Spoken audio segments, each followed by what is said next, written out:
Unity of Houston is an inclusive church where we seek to understand and live the teachings of Jesus and other spiritual masters.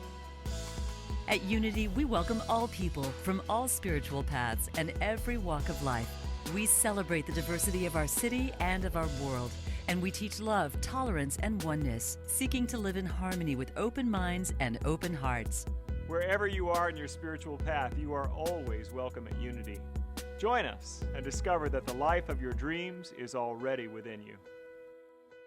Tonight, I'm talking about my expansive self. It's a combination of like about 3 chapters of the Untethered Soul tonight.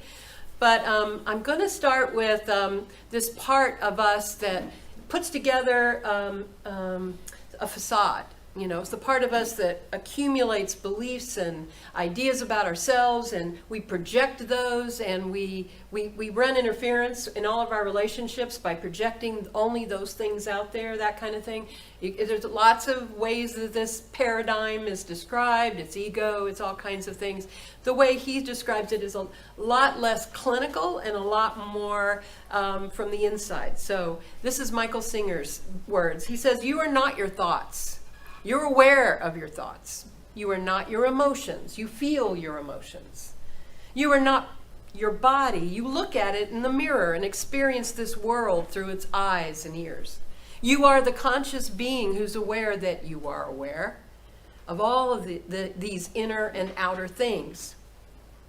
If you explore consciousness, which is your pure sense of awareness, you will see that it really does not exist at any particular point in space. In other words, the reality of you is not rooted in my chair or in your chair." He goes on to say, "Rather, it is a field of awareness that focuses down to a point by concentrating on a particular set of objects, which is thoughts, feelings, emotions, events, point of view, moment." He describes it as clinging. The Buddhists call it attachments. Clinging, he calls it. What the ego does with our thoughts and feelings to form a mental construct that we use to answer the question, who am I? Well, I'm this or I'm that. Let me see if I picked up this. Yes.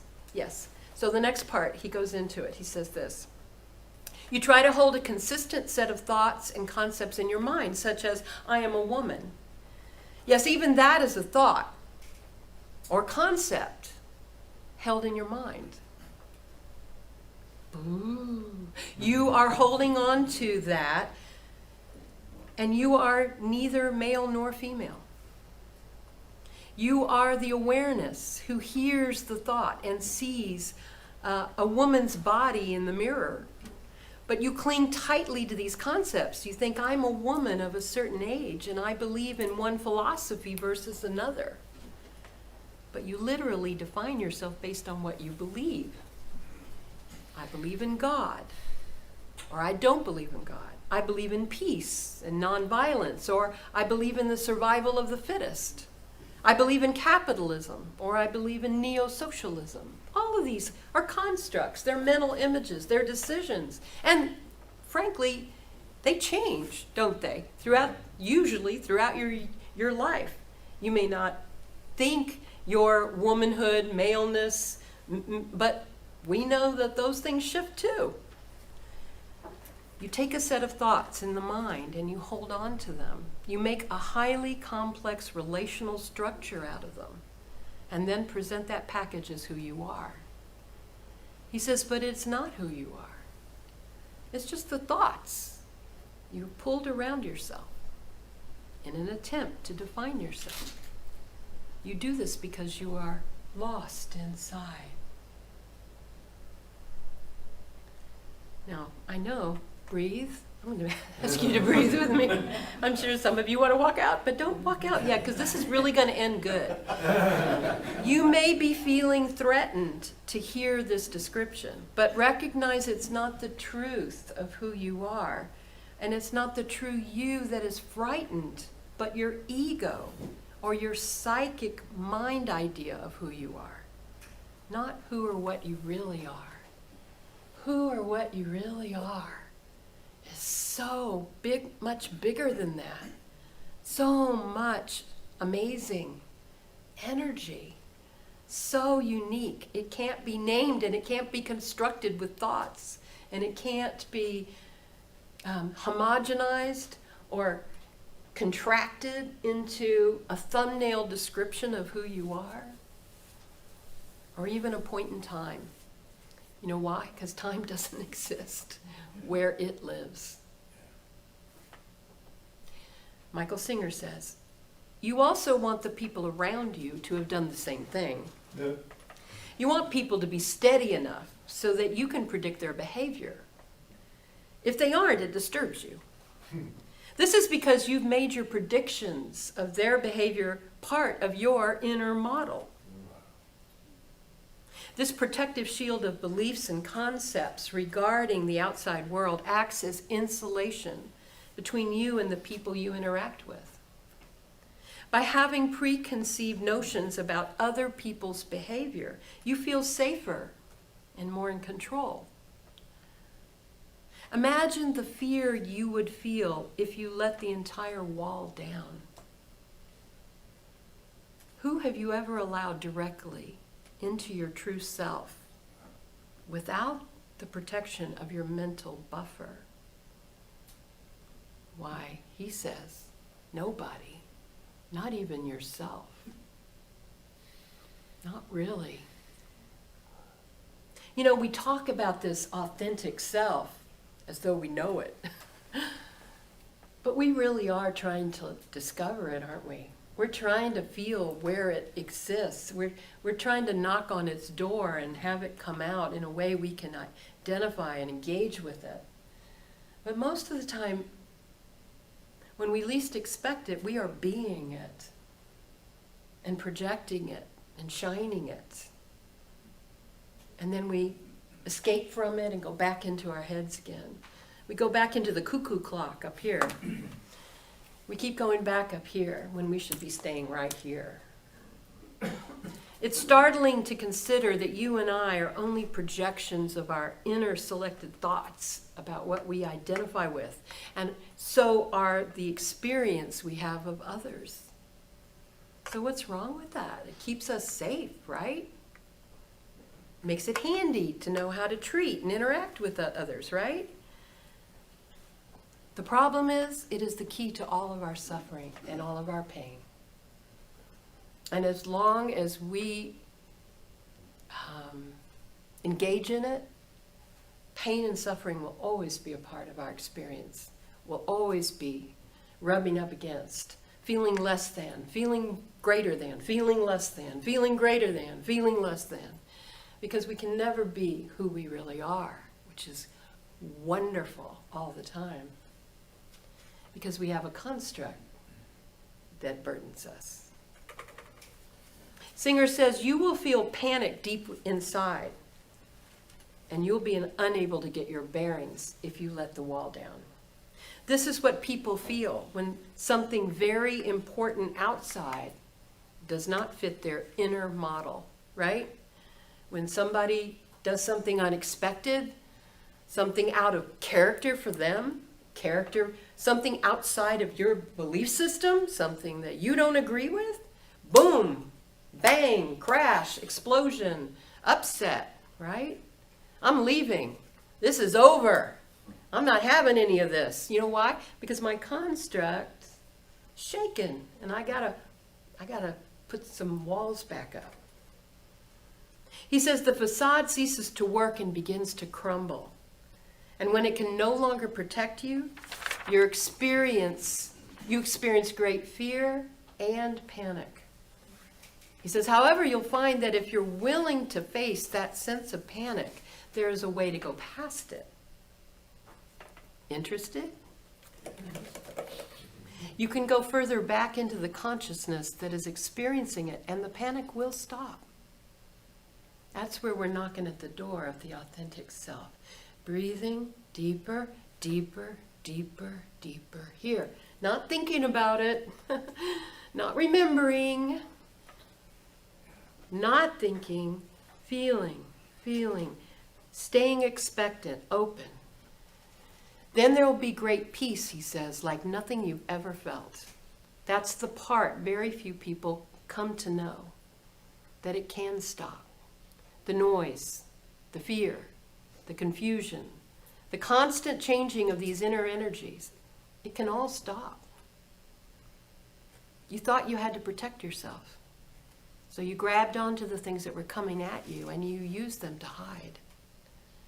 But you can let go of what you're clinging to and not play this game. You just have to take the risk of letting it go and daring to face the fear that was driving you, face the fear that was driving you to hide in the first place.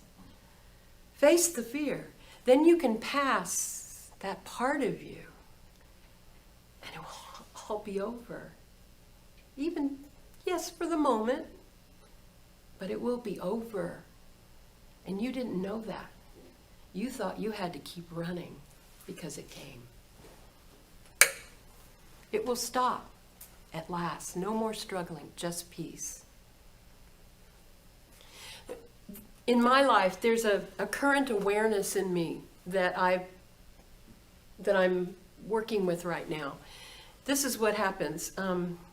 Sometimes when I'm reviewing something that happened, I'm thinking about events or conversations or discussions or something earlier in my day, for instance, guilt or shame or emotional pain will come up.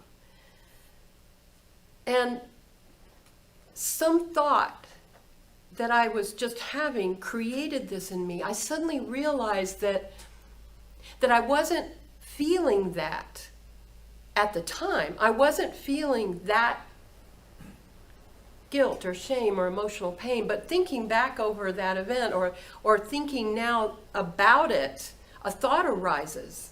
And I realized that it was the thought that arose just now that made me feel this way, not because I did anything wrong back there. Not that I looked stupid back there like I think I did, or that I said something hurtful and that was that little twinge in that person's face, and why didn't I see it then, and why did I, and all of the ways in which I, Karen, make myself suffer. And then I realized it didn't just happen. I was just thinking. I didn't even feel this when it happened, and only now that I was letting the back streets of my mind run through that again. So this isn't the truth, and I can be free now. Yeah, and I am. For a while, but otherwise I would have been nursing pain in my old ways of doing things. I can be free now, and that's what I remind myself over and over. I can be free now. And so I breathe and I let go the need to attach to this thought or feeling or be at peace. And I remind myself, you were just fine before that thought. You can be fine again. And then I am. Singer says, why should anything that anyone says or does cause you to get disturbed? Yes, why indeed? He says, you're just on a planet spinning around the middle of absolutely nowhere. You came here to visit for a handful of years and then you're going to leave. How can you live all stressed out over everything? Don't do that. If anything can cause disturbance inside of you, it just means it hit your model, your perception, your little house of cards. It means it hit the false part of you that you built in order to control your own definition of reality. But if that model is reality, why didn't experiential reality fit? Get that? If you have created a true model of the way the world really is, then the world would never upset you or surprise you because you're ready for it.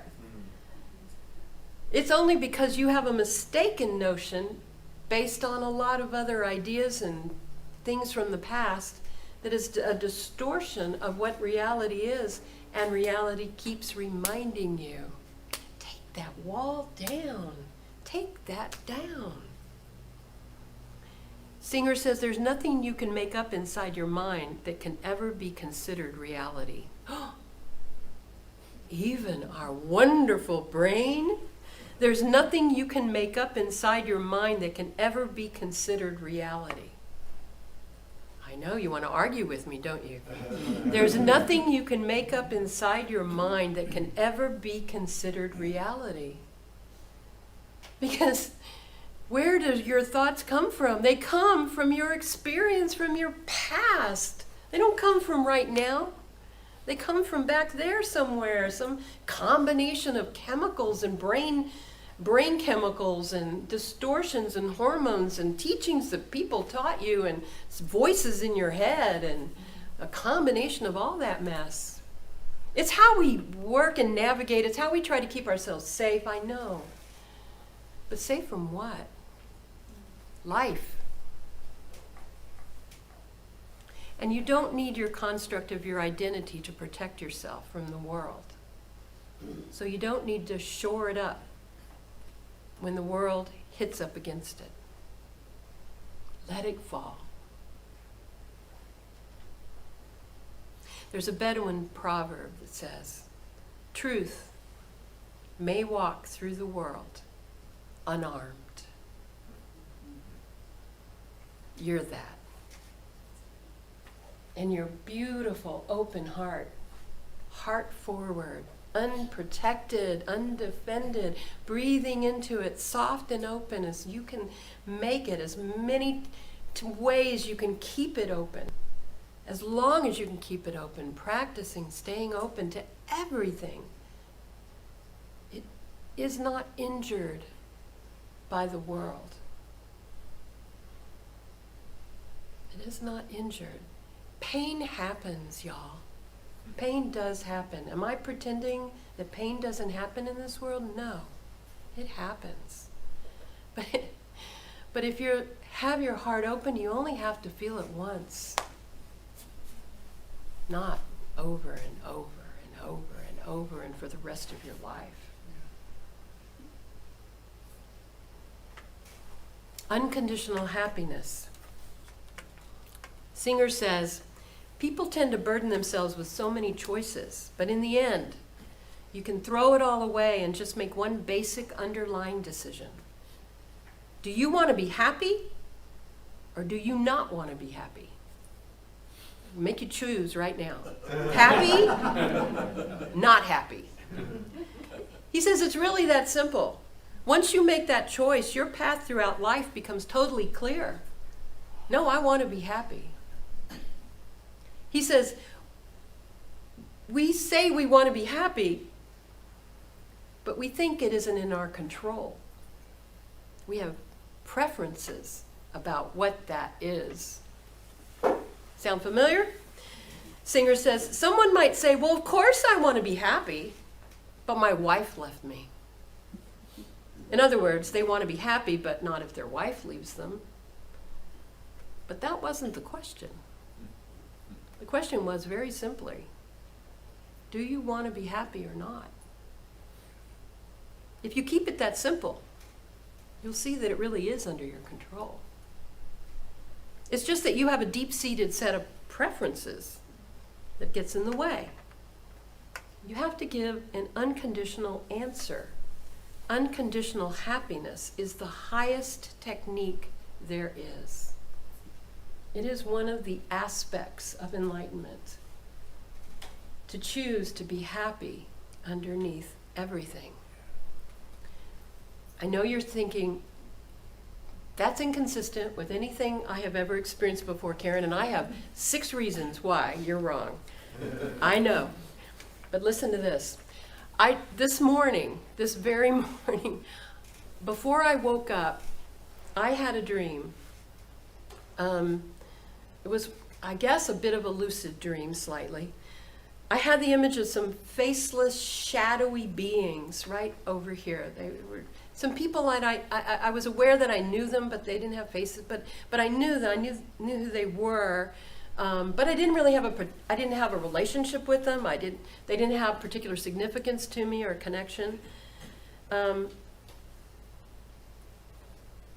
then words using my voice, though not seemingly coming from me. I was observing this. It was like a voice, my voice, using words coming from using my voice said, I have no use for these people in my life.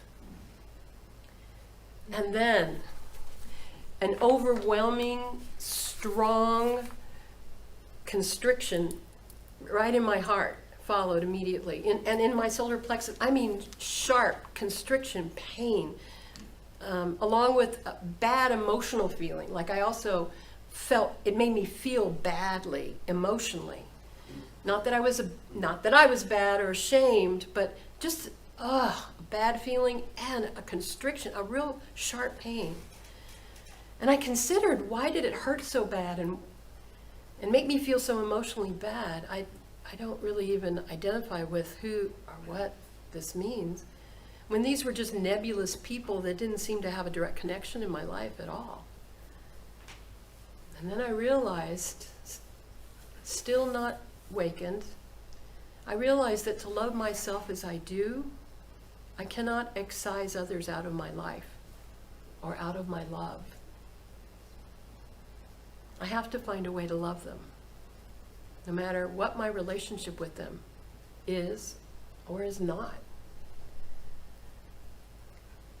I will remind you, boundaries apply, and they are needed, but that's a separate tool that we use in the world, right? Boundaries are something we use in the world, not in matters of the heart. Your heart doesn't have boundaries.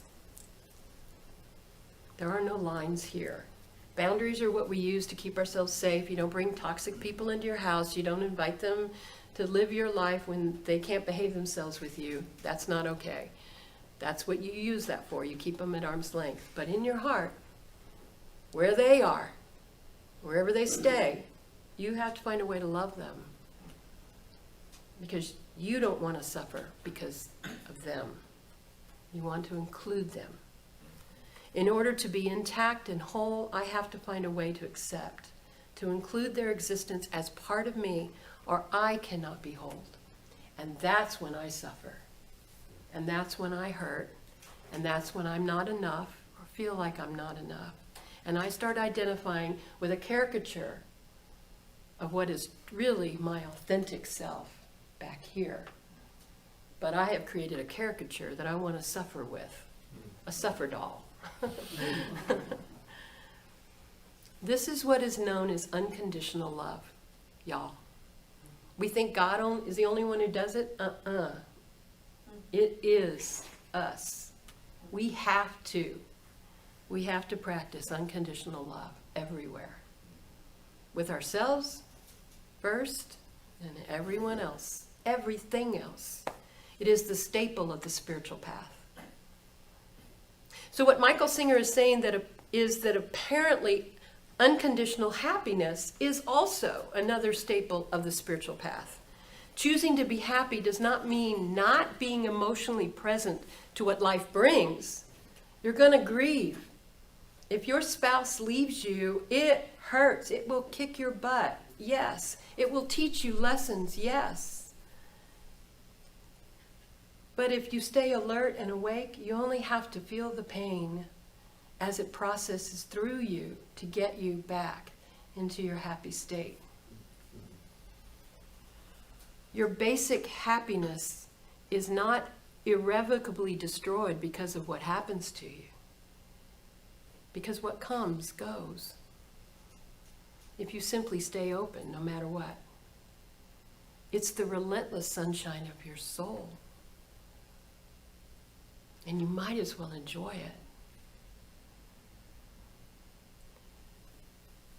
Unconditional love, unconditional happiness, a choice to be happy.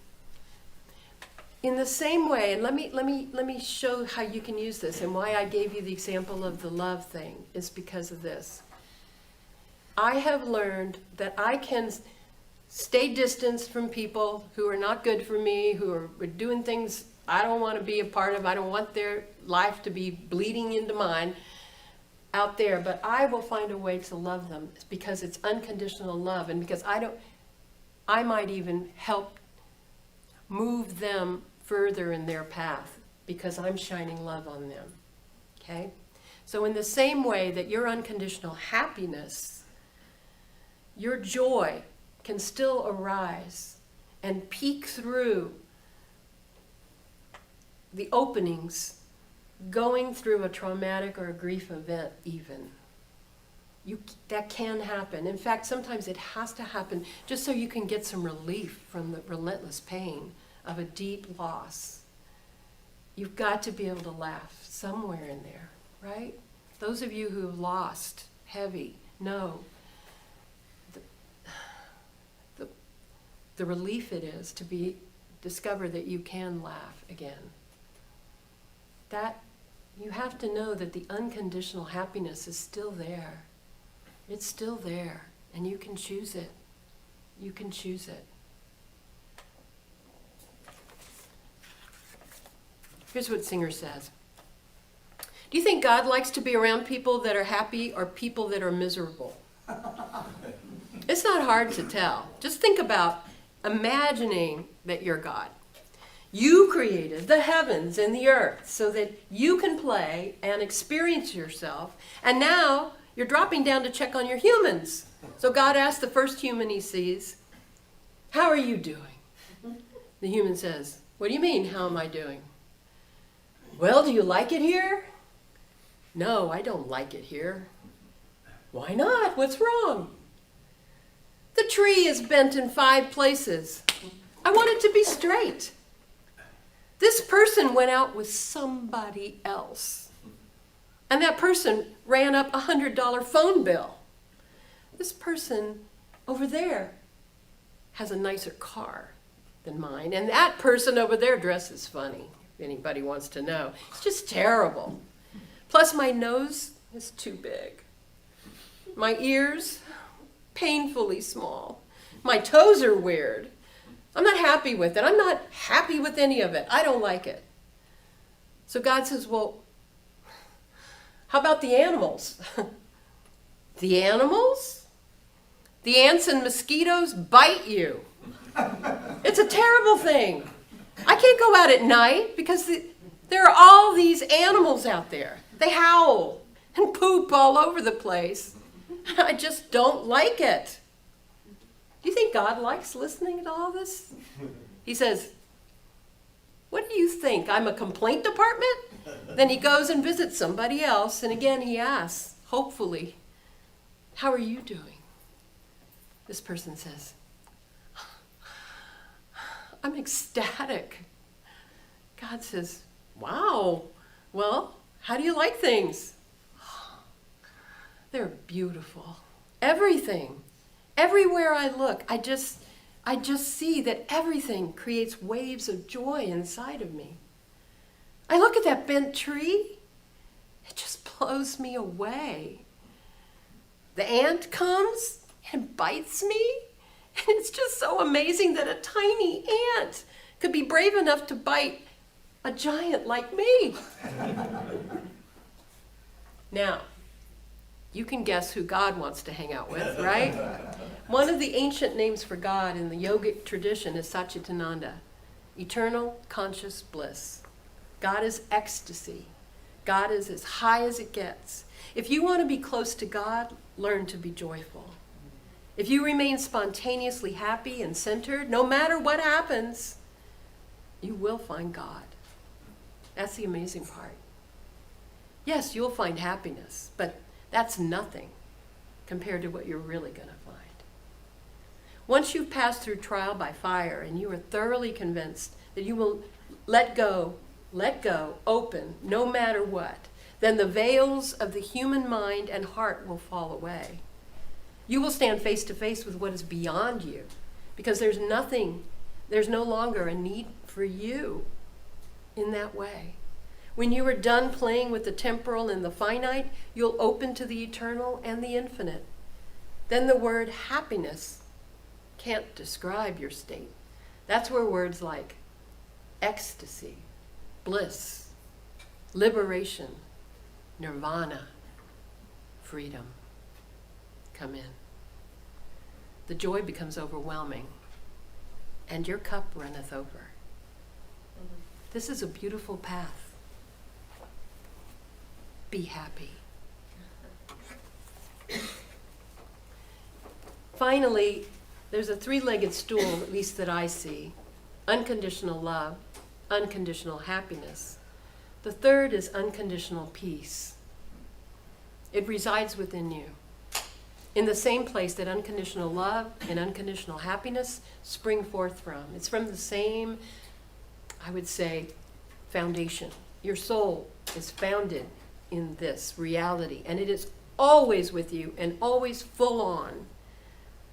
We just have all this other junk that we pile up on top of it that it has to filter through to get to our awareness. Saint Seraphim of Sorrow says, instead of condemning others, strive to reach inner peace. Keep silent, refrain from judgment. This will raise you above the deadly arrows of slander, insult, and outrage, and will shield your glowing heart against all evil. Or simply keep your mind and heart open to everything that comes along. That's it. Namaste.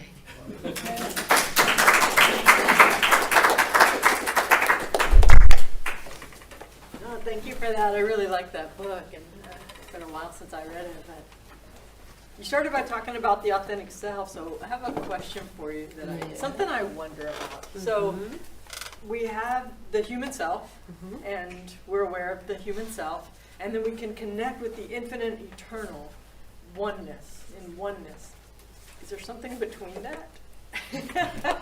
Okay, one more time. So we have awareness of our human self, human body, human personality, and then we can connect with the oneness of the all in all, the infinite, the abundant, the eternal. But is there something between it? Well, okay, I'll just tell you. I think it's being. There's like being in between oneness, because if we're connected with oneness, we're just part of a massive soup without a specific identity. I guess my question for you is, do you have a sense of yourself as something beyond the human boundaries, but not just part of the oneness, not just God, but something in between that? I would say that that's a good argument the ego wants to make. I really do, because here's what I think. Here's how I feel, is that when we get into a timeless state, that's the only way I can describe it. When there's where time has gone by and I'm not really sure how long it's been. A timeless state. Sometimes that happens when I'm speaking, by the way. So, it will happen. But wherever that is, whatever you're doing, wherever you are, that you're outside of time, you are already immersed in all that is. You are channeling it. It is channeling you. It is coming through. There is communication happening in a various amount of ways, and you can look down at your body. You can say, I'm still doing this. This is what I'm doing. But who I am has come in to use this body and is speaking, and that's connected to everything. And yet I'm still very definitely, in this life, in this moment, myself, right? So you don't have to decide. I think, you're looking at the marionette. That's what it is. And it's like my authentic self is using it all the time, and my authentic self is coming as a protuberance from the oneness of everything. And my dream this morning was, I'm still processing it, that dream, that feeling of that I couldn't even be that casual about just blowing off whatever those beings were, whatever they were. They just seemed like they weren't part of me. But the pain told me they definitely were. And that I cannot excise anything out of my experience, out of my life, and remain whole. And that pain is mine. And it has nothing to do with deserving or worthiness or anybody being good enough or me being good enough or anything. It is a simple fact of surviving, living, right? That's my experience. Yes. So you're equating happiness and wholeness, I think. Happiness is wholeness, wholeness is happiness. Well, I would say if you're going back to what Singer was saying, I think happiness is a choice, is what he's saying. You're choosing to remain in a steady state of some kind, or to return to a steady state. I would never say that we could be so blithe that we could lose important people in our lives, or that we could be injured or hurt and not have to have some human experience of it. I think that's a sellout. I think that's a trick of the ego, because the ego always chases us down with fear of loss of life and pain and all of that, and people in our lives. So that feels like an ego trying to slide in there and try to disrupt our reality. I would say that what I need to remember is that I can always reclaim my happiness in any moment I choose to. Just like I can reclaim my love, just like I can reclaim my peace in any moment I choose to, no matter what's going on. Even if my grieving isn't over yet, even if I have many more tears to cry, I can find my happiness. And I could even say I still have a happy life, even though I am bereft right now. Yeah. You can be both. I think the word awareness and consciousness can be used almost interchangeably in tonight's discussion. And it's the way we experience our time. And you also acknowledge that time doesn't exist. Even that is manufactured. But it's the way we experience the world is through our bodies, through our thoughts, through our feelings, through our, that's sort of, that is our social contract. You know, we plop on the planet and and we have these sensing organs and we're able to see the body, etc. But what Singer's suggesting and what you said is that we have an awareness of that vessel, of those feelings, of those thoughts, and I like to think of the moment I notice that I am aware, my witness self that can observe even this conversation, then it's not a big leap to identify with that, to identify with the part of me that can notice. And that's closer to the eternal. That's that state of being that I think you were referencing earlier. But in Genesis, the writers say that God was lonely and created human beings. How can God possibly be lonely, right? But the people who are writing a story about an origin story about the creation of me, creation of the world, has to have an other, has to have an outside God to then create companionship. And it corresponds with how life is relentless in the most inhospitable places on the planet, in toxic mines and the deepest of water pressures under the planet, in high, everywhere you can imagine, there's life. And it's just life wanting to be itself. Now, does it have awareness? I don't think in the way that we're talking about tonight, but it's that uphill pursuit of sort of finding its place on the planet. I would argue that relentless expression of life and our self-reflection of our consciousness are friends. That those ideas are are part of the social contract of inhabiting a planet.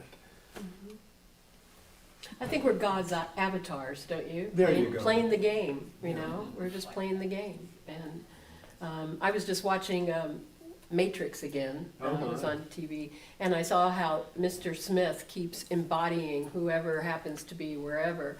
I would just say that that when you were talking about life any place, at any level, any form, has intelligence, has awareness, but perhaps not, you know, what we would think of as, you know, being human awareness, but it's not human, it has awareness. And so what actually happens is that there is a field of intelligence. And in the field of intelligence, we have access to all the intelligence at once. Not just human derivation, but intelligence. So we have the ability to intuit and to draw into us the wisdom comes from any source. And so one could argue, so do they. Sleep well tonight. Thank you for watching this message today. I'd like to invite you to join us in person here on campus at Unity of Houston for Sunday morning or Wednesday evening services.